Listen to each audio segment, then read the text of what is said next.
ভারতের পশ্চিমবঙ্গের রাজনীতিতে একসময় পরিবর্তনের অন্যতম মুখ ছিলেন শুভেন্দু অধিকারী। 2011 সালে নন্দীগ্রাম আন্দোলনের নেতৃত্ব দিয়ে তিনি রাজ্যের রাজনৈতিক পালাবদলে গুরুত্বপূর্ণ ভূমিকা রাখেন। সেই সময় তিনি ছিলেন মমতা বন্দ্যোপাধ্যায়ের ঘনিষ্ঠ সহযোগী। কিন্তু সময়ের সঙ্গে বদলেছে সমীকরণ, বদলেছে অবস্থান।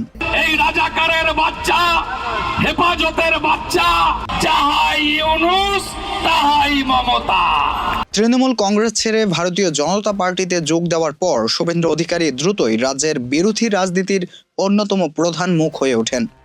বিশ্লেষকদের মতে দলীয় নেতৃত্বে পরিবর্তন, সংগঠনগত দ্বন্দ্ব এবং ক্ষমতার ভারসাম্য নিয়ে অসন্তোষী তার দল ত্যাগের মূল কারণ।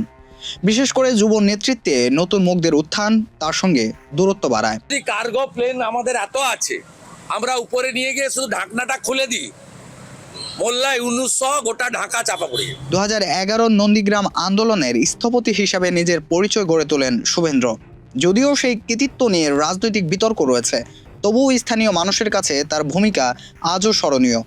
সময়ের ব্যবধানে সেই নেতাই আবার নতুন এক পালাবদলের সেনাপতি হিসাবে উঠে আসেন। 7, 8, 9, 10 আমি ওই বড় লিড কভার করব। ভবানীপুর কেন্দ্র থেকে মমতা বন্দ্যোপাধ্যায়ের বিরুদ্ধে প্রার্থী হওয়ার সিদ্ধান্ত ছিল তার রাজনৈতিক জীবনের বড় মোড়। অমিত শাহ ও নরেন্দ্র মোদীর সম্মতির পর তিনি নিজেই এই চ্যালেঞ্জ নেন। পরিকল্পিত প্রচার ও কৌশলী পদক্ষেপে শেষ পর্যন্ত জয় ছিনিয়ে আনেন। मुझे गृहमंत्री जी ने बोला तुम लड़ो, प्रधानमंत्री जी ने बोला तुम करो। এই যাত্রা শুরু হয়েছিল আরও আগে, যখন তৃণমূলের ভেতরে ধীরে ধীরে তার অবস্থান দুর্বল হতে থাকে।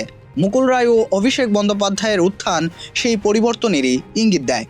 এমনকি প্রাক্তন রাষ্ট্রপতি প্রণব মুখোপাধ্যায়ও তাকে ভবিষ্যৎ নিয়ে সতর্ক করেছিলেন। শেষ পর্যন্ত 2020 সালে দল ত্যাগ করে নতুন পথ বেছে নেন শুভেন্দ্র। এরপর নিরলস পরিশ্রমে বিজেপিতে নিজের অবস্থান শক্ত করেন। নন্দীগ্রাম থেকে ভবানীপুর প্রতিটি লড়াইয়ে তিনি দেখিয়েছেন এক অদম্য সাহস। ভয়কে জয় করেই তিনি অর্জন করেছেন রাজনৈতিক স্বীকৃতি, আর সেখানেই গড়ে উঠেছে তার আলাদা পরিচয়।